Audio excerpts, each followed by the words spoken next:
Welcome back, my friends. Thank you so much for tuning in. This is Silver Slayer, so now let's talk silver. This is actually a very serious video, folks. I hate to say I told them so, but I told them so. I've been talking about this for years, that we don't have enough silver to go green, and if they don't start doing something right now, 2 years ago, that they're going to be in some hot water and it's going to be too late. Well, pvmagazine.com, an entire website dedicated on green energy, the green revolution, even titled "We Aim for a Greener Tomorrow with Completely Clean Energy Sources," just posted an article 2 days ago titled "Why Solar Needs to Slim Down on Silver." I've been talking about this for at least 2 years now. Other people have as well. You know, David Morgan has been posting numerous videos, even sent a letter to Elon Musk telling him, urging him to buy silver. Mike Maloney did. You know, there's so many people that's come out and said, this is not realistic. The numbers don't add up. And it seems like finally big industries caught on. I've been talking about this. I said, right now, we all know, I've been making videos about it. We're before the curve. But when big tech really understands the severity or the scarcity of silver, that's when its natural price could start to reveal itself. We could still sweep the silver shortage under the rug, but in the next 5-10 years, once we're deep into, every automobile company being electric by the year 2030, as I say, or zero net emissions by the year 2040, as we try to go completely green, there's just not enough silver. This article's talking about that, and it's very important that we break this down to see what they have to say. I want to see if they're truly on board with the severity of it, because for PV Magazine, which is probably the biggest website, the biggest news source for going green, posting this, now everybody's aware of it. Now everybody is. It's not just the silver stacking channels or the people that view my channel. This is mainstream now. So yeah, that's what we're going to be breaking down in this video, folks. I really hope you stick all the way through because we got some other important stuff to talk about towards the end. And if you like the video, then please like this video. Please subscribe because we're on the road to 100,000 subscribers and we're not stopping there. So why solar needs to slim down on silver? New research from UNSW in Australia outlines the need for solar cell and module makers to reduce or eliminate the use of silver in their products. This research they could have found on my channel years ago. It's like this is new research. Like, I've been posting valid evidence for years talking about the severity of silver used in these solar cells and PV cells, photovoltaic cells, used in solar panels, use silver lithium-ion batteries, 5G towers. I mean, I've been talking about this for years. I don't know how this is new research for them, unless they just caught onto my old videos over the last 2 years and started researching them. But in all seriousness, though, I'm sure they're starting to realize the severity of it, and I'm sure they're going to start trying to cut back on the amount of silver. Like, there's about 58 grams of silver per EV right now. I know they're trying to cut it down to like 24, 25 grams. And I know that scientists are finding a way to replace copper with silver in solar panels, or even found this new way to convert it or something. I don't know. All I know is they are and have been looking for ways to cut back the amount of silver, potentially replace it, which I don't think is possible since silver is the most highly conductive metal for thermal conductivity and electricity. Copper's a close second in terms of electrical conductivity, but it's very, very low quality compared, so it's not even worth it, or recycling. But regardless, though, it does seem like they are catching on, and I'm curious to see what their goal is to try to fix this almost unsolvable problem.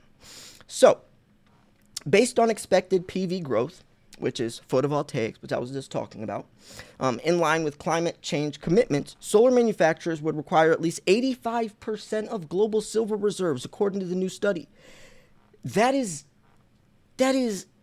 impossible.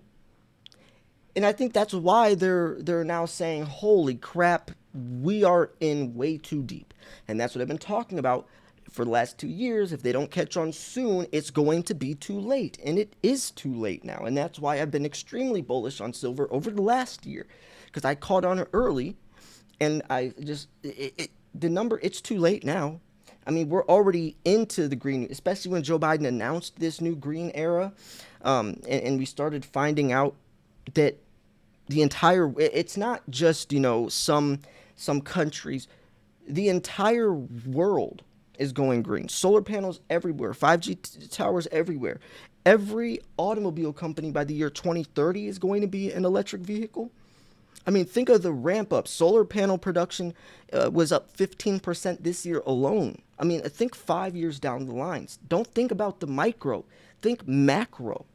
And that's what they're starting to do, I think, with this new research, is start to look in the future 4, 5, 6 years from now and then see what the possibility is of keeping this type of plan afloat. And it's not, it just isn't realistic.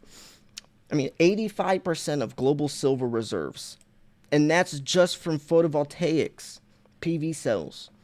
What about EVs?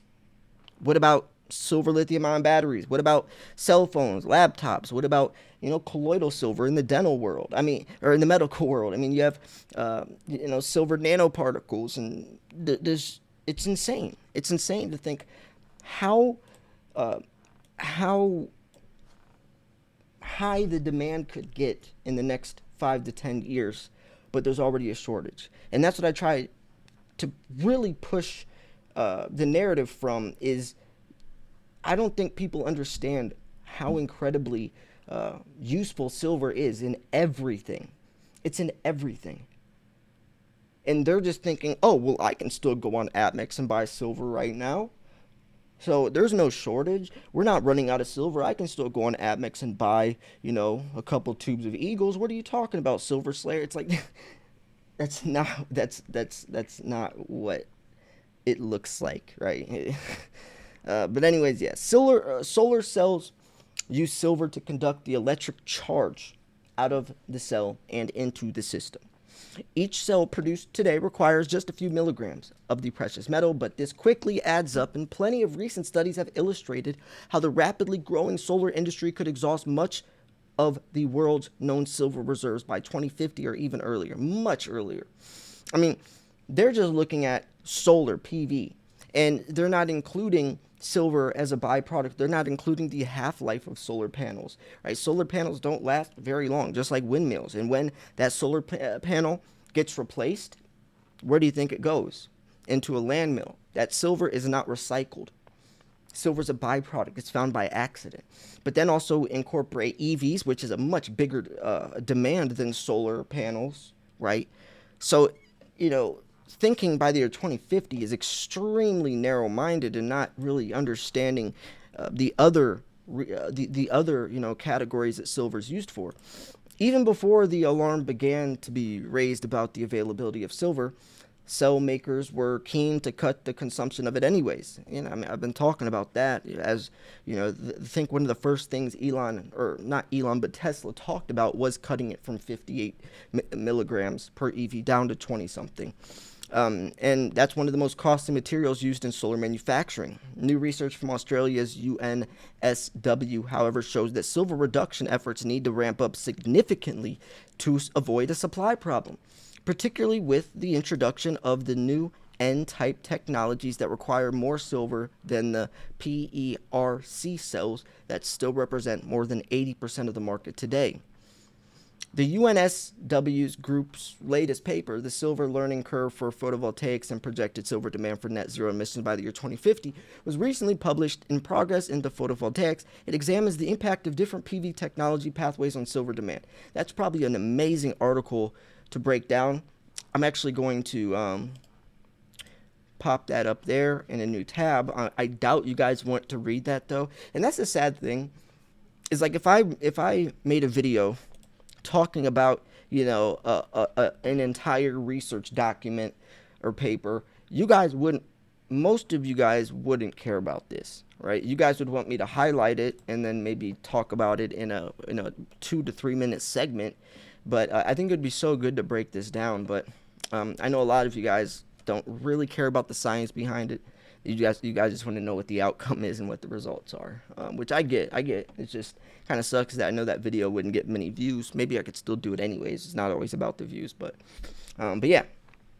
The results show that the current rate of reduction in silver consumption is not sufficient to avoid increasing silver demand from the PV industry, and that the transition to high efficiency technologies, including TOPCON and SHJ, could greatly increase silver demand, posing price and supply risks. Wow, there we go. Now they're getting into the relevancy. This could pose price and supply risks. Low supply, high demand pushes the price up. And that would be very bad for PV if the price of silver goes through the roof, and then they're trying to, still, and then remember, they still got to use all this silver, and demand is booming. So imagine what the cost of production would be for an EV or even an iPhone if silver prices are through the roof, but they still need just as much silver to make that. Everything would go up in price. The key conclusion is that increased investment is needed in research and development of silver lean PV technologies, and the recent achievements with copper plating are presented as particularly promising. And that's what I was trying to dig into. It could be promising, but remember, the quality is a lot lower. Copper is a close second in terms of electrical conductivity, but the quality is just not anywhere near as good. It's not even worth it. Although plating requires a major change from existing manufacturing practices, copper plating represents a promising opportunity to accelerate the reduction of silver uses. Yeah, it could, the reduction, not replace, right? Silver, I don't think ever can be replaced. And that's by the PV industry while overcoming any physical constraints imposed by printing technology. Over the longer term, the recycling of older solar modules could provide a significant source of silver. There we go. Now we're getting into recycling. This is a really good article, actually. However, further investment and research is needed here, and it may still be several decades before the volume of PV waste processed each year is enough for more than a marginal contribution of new silver. And that's what I was talking about. Recycling won't even put a dent in this. We're talking about decades. They even admitted decades before the volume of PV waste. See, they're being realistic. I was hoping this article would be realistic. I was hoping they weren't just going to kind of give this false hope or this unrealistic expectation of, we got recycling that we could fix this with, and they're saying, we are in actually too deep. We're way too deep. The scientists further warn against relying on the possibility of increased silver production, noting that most accessible silver resources have already been mined. They said that opening up new mines will likely mean digging deeper or processing lower quality ores, all of which leads to increased energy consumption. See, they're shooting themselves in their own foot by doing that. So now mainstream understands what I've been trying to tell everyone for years. I've been telling mainstream for years. We don't have enough of this stuff. You guys are going to be screwed, and if you don't jump on board now, you will definitely be screwed. And now they finally are saying, yeah, and they're trying to word it as if we just found this out. I mean, if they watched the Silver Slayer video in 2020, they would have known about this, or maybe they thought I was all BS, like a lot of people do when I say something. I'm almost always right when I talk about something. I'm not trying to boast, I'm not trying to brag or anything. I'm just saying, this stuff was obviously headed towards this, this conclusion if you would have just looked at some of the research or looked at some of the numbers or thought forwards, right? Don't look at now, look at 5 years from now. Just like when you're investing in a real estate or you're trying to go into real estate, you don't look at where the house is priced now. You look at, are they building schools in the neighborhoods or tearing schools down? Are they building malls and shopping centers or are they tearing them down? Because that will let you know in the next 5-10 years if that house's price will rise or decrease in pricing, right? I mean, you got to look forwards. Silver headed forwards is going to be even more scarce.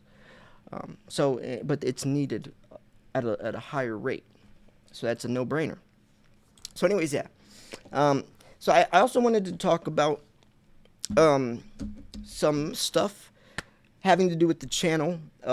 We are going to be, Andy and I, which, by the way, is the CEO of Miles Franklin, we are going to be doing our weekly show. If you have any names, or right now I just kind of call it the Andy and Slayer show.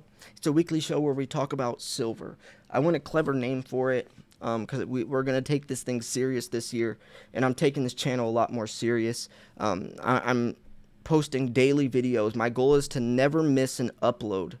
Now, I did miss the last 2 days, so what I'm going to do is post double on the next couple days to make up for those days. So it will be 365 videos in 365 days.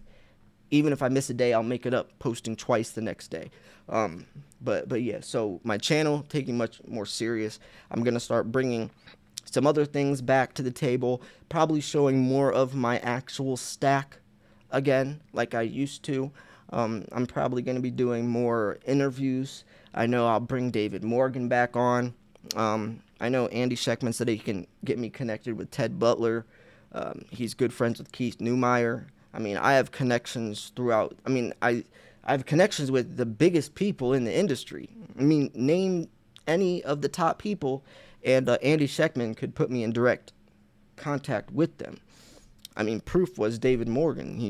David Morgan is my idol. Like, that's who I always looked up to making videos. I did an interview with him. I have a signed copy of his book personally, handwritten to me.